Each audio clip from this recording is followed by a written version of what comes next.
You're going to love these Karen stories today, especially our title story. Here's the first one. As a teenager, I got a part-time job as a lifeguard at the biggest pool in the city, if not the province. I was a hard worker, and over the years, I had every certification I could get.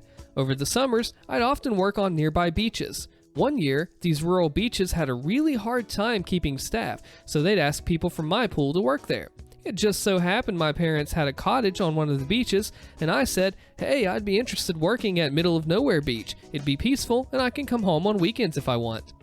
I took the job about 4 hours away from home for a 10-week contract. I was a lifeguard instructor trainer. I certify people to teach other people how to train lifeguards.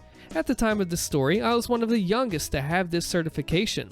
Most of my coworkers were going into their second year of working on this beach, and frankly, second year of being a lifeguard. It was going to be my first year working in this area. Basically, the head manager told me, look, it's your first time working out here. We need someone with your experience, but we can't give you beach captain position or management on paper. But we are willing to pay you at beach captain rate plus extra for your certifications. And you can fill in as beach captain on days when the others can't. As far as we're concerned, you're an alternate. We just don't want to upset the locals more than we need to. Be advised though, you may need to work at a few other beaches out around there. More pay? Fewer responsibilities? Yeah, I guess I can take this one for the team. Here's what you need to know about this place. The area is a naturally beautiful place. This is one of the best drives on the continent, one of the top 10 islands in the world. Mountains to the left, endless ocean to the right, beaches everywhere. It's also one of the poorest parts of the country, and some communities have a mob mentality when outsiders come to work here. For the most part, my coworkers liked me and appreciated my experience. Except for the one beach captain we'll call Maggie. Everyone employed goes to a training camp retreat. District managers go for 5 days, beach captains go for 4 days, and general staff goes for 3 days. I was only asked to show up for the general staff, did my thing, met my new coworkers, and Maggie rubs me the wrong way and started calling me rookie, and then she left. Turns out she was graduating high school and had prom to attend. She didn't want to do the rest of the training because of the after-prom parties. Okay, that's weird. I'm waking up at 7 a.m. to do a 10-kilometer run with everyone before breakfast, and you're passed out after a night of drinking. I'm annoyed, but if I could pull it off, I might do the same, no biggie. How could she pull off getting out of mandatory training, you ask? She's a family legacy. Once upon a time, her mom was the beach captain and now runs the local pool in the middle of nowhere town. If you were certified as a lifeguard around there, you had to go through her.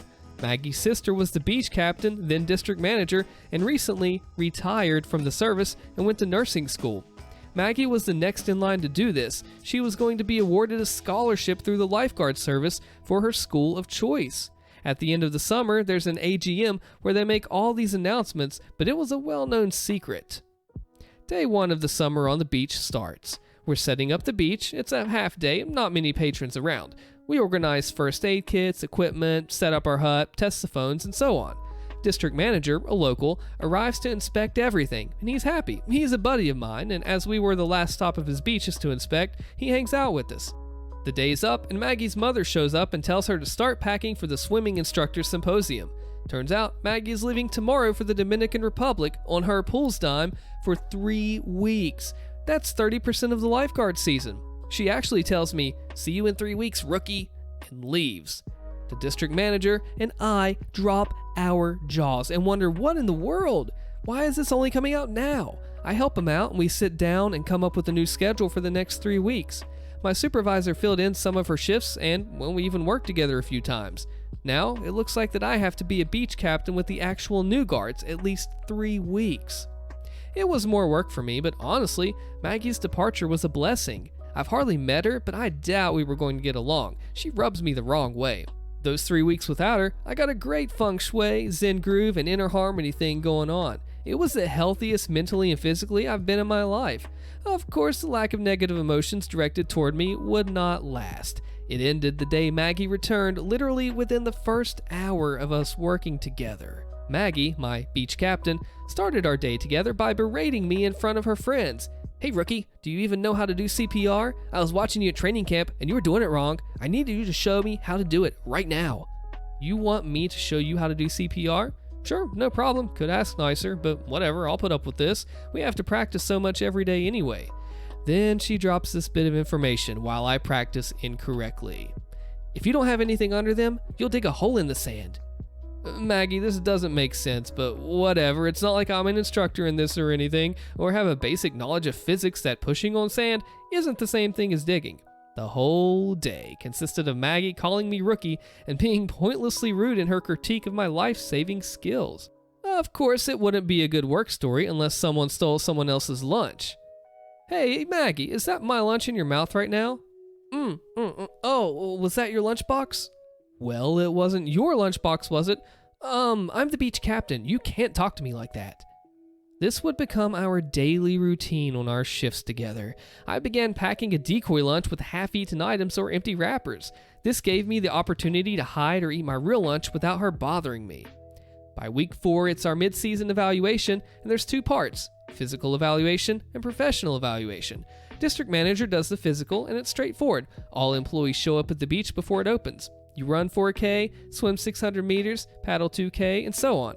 Apparently, I embarrassed Maggie. I was the most improved from start of the season to the end of the season.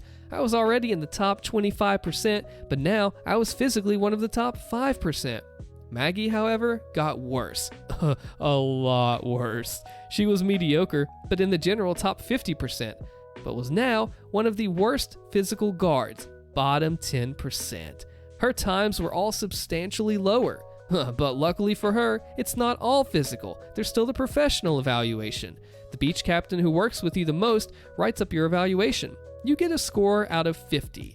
10 5-point characteristics: punctual, customer service, safety, and so on. You get graded and short notes are written to explain your score. At the bottom, there's a recommendation section on what to do or work on. One of the other beach captains who tolerated Maggie wrote her evaluation, and it wasn't all bad. Of course, Maggie was the one who wrote my evaluation, despite only working with me a few times. I don't get to see it, which is normal, and when it's done, she passes it on to the boss. Once it's handed in, the district manager pulls Maggie and I aside. He rips it up in front of us and says, "Maggie, this isn't a real evaluation. You gave him all zeros. Your notes are incoherent, and in the recommendation section, you told him to leave and never come back. This is not acceptable. I've worked with him more than you did, and I'm going to write up the mid-season evaluation." Maggie breaks down in tears, plays the victim that the outsider is taking her job and she's protecting herself. Manager's not buying it, but ultimately goes easier on her. Temper's cool. I get a modest review with things to improve on. Right away I knew this would happen again, and I need to make notes to defend myself. I have a reputation in the life-saving community that I'd like to keep.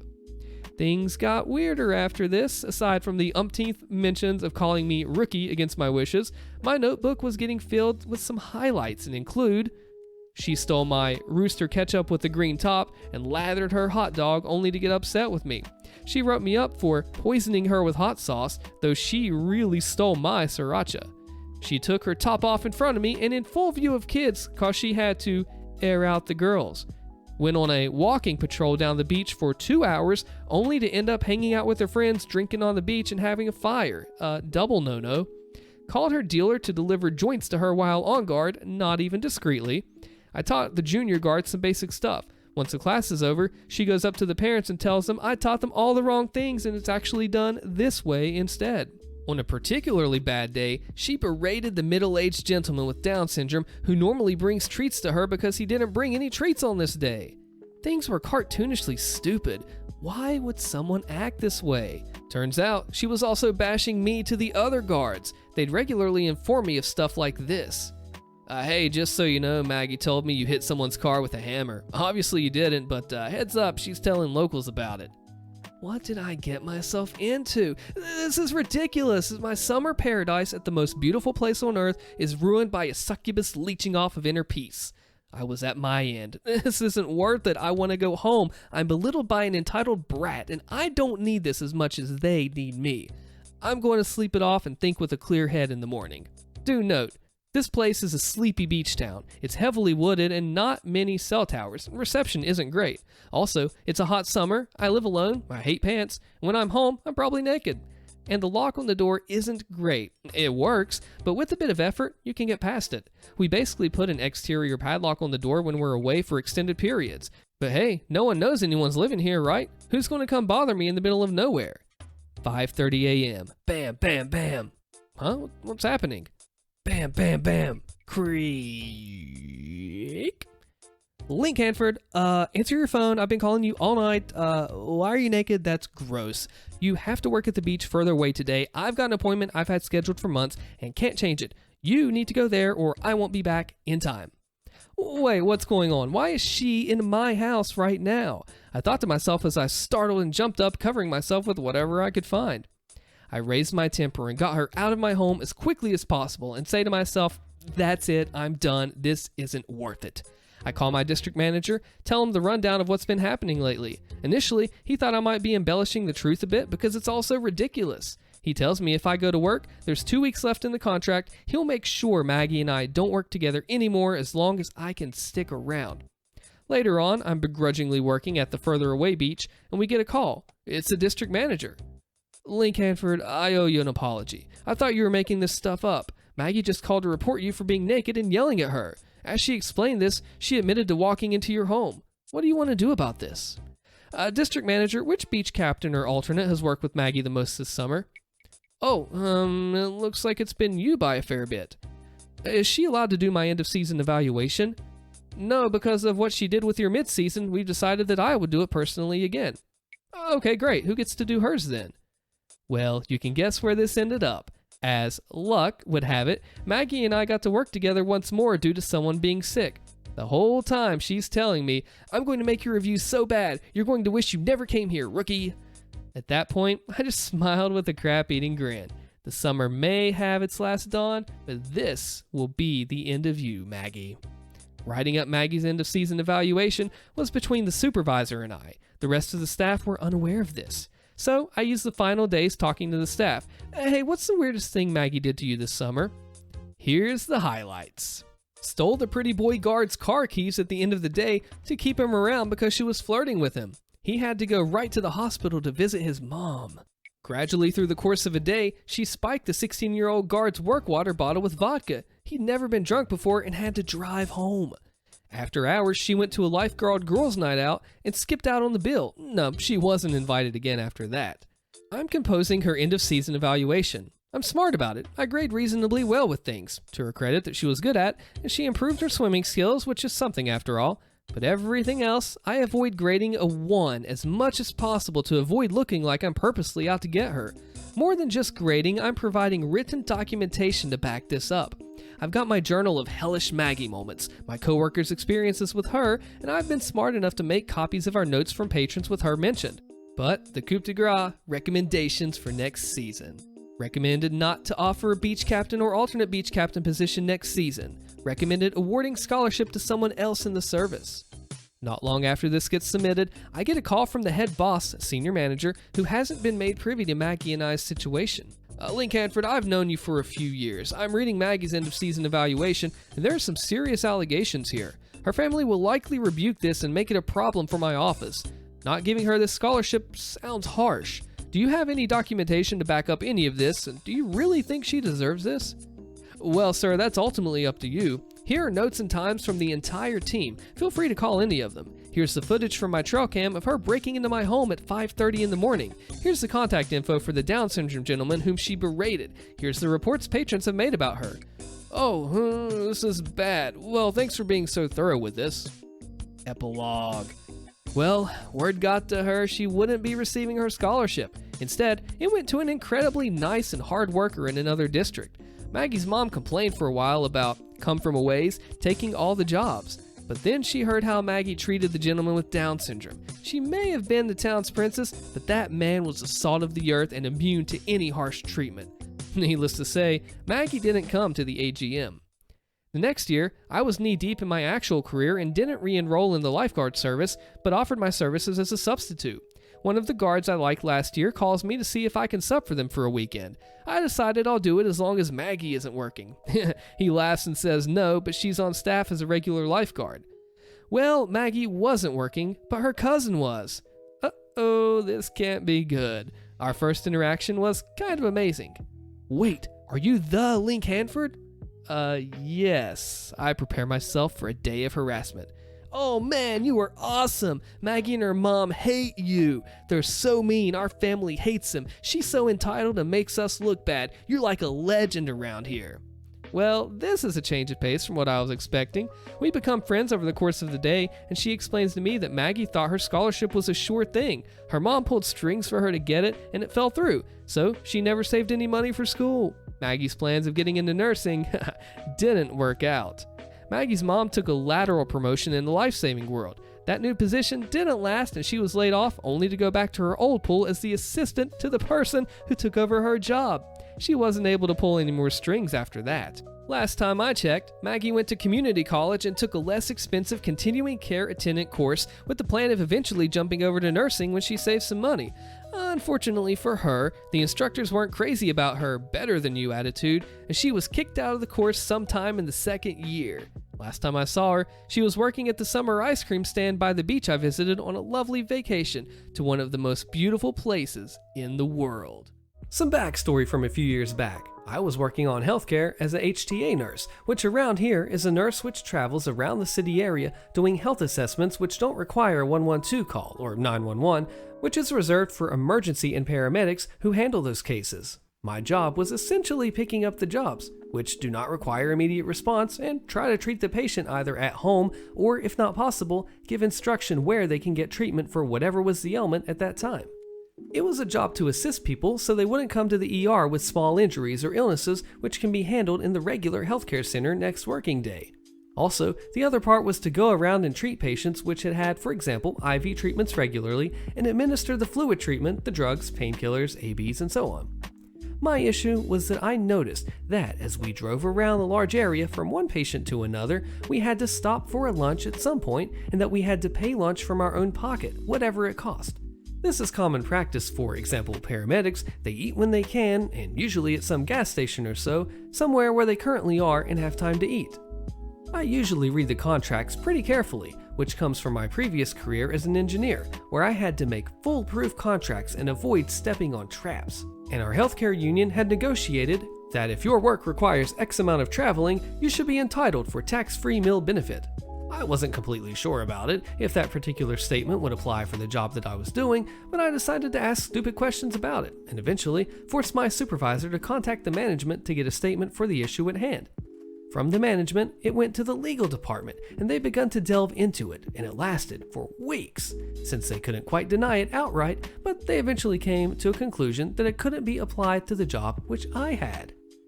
I was a little annoyed at this, but I decided to not contest it any more than that.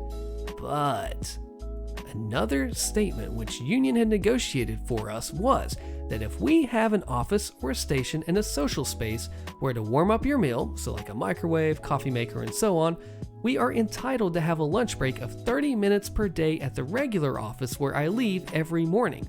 Just a normal thing, which, if backed by the law as well around here, lunch is holier than holy if one can say so.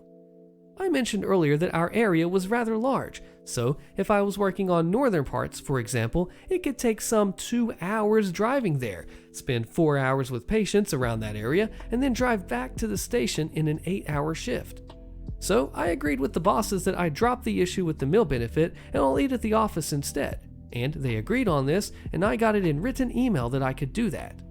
So, not every day, but a few times a week when I was assigned to some faraway area, I jumped into the car, drove there, did maybe one patient call, then I had to hurry up back so I can begin my lunch break, then eat for 30 minutes, and drive back to do another patient and drive back.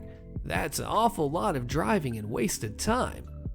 Eventually, I was confronted about this, and I explained that because I can't afford to eat lunch every day, I just have to eat my own cooking at the office, and that as we don't have the meal benefit, I'm practically forced to drive back and forth so that I can have my prescribed by law lunch break. They were dumbfounded at first, but they could not squirm out of it at all. Problem was that the common practice had been for God knows how long that paramedics and such just went along and paid their own meals, as they never knew better. They had always had the possibility to go back to the station to eat, and I'm quite sure that we all were entitled for that meal benefit, since it is prescribed by law and union agreements in a way that if you can't eat in a regular way at the office, you're entitled for the meal benefit instead. But no one had really contested it earlier. So they were dumbfounded and asked me not to do it in the future, but I responded to that are they going to get the meal benefit running for the department or not? Because if they are not going to do it, I am entitled to eat at the station. The discussion went on a while longer on the subject, but eventually they caved in. They arranged the meal benefit for every nurse and paramedic on the department, as they couldn't find a way out otherwise and couldn't have us driving back and forth and not performing our job. Karen puts a disabled man in my ER. I press charges. Click the video on your screen so you find out what happens, and I'll see you there.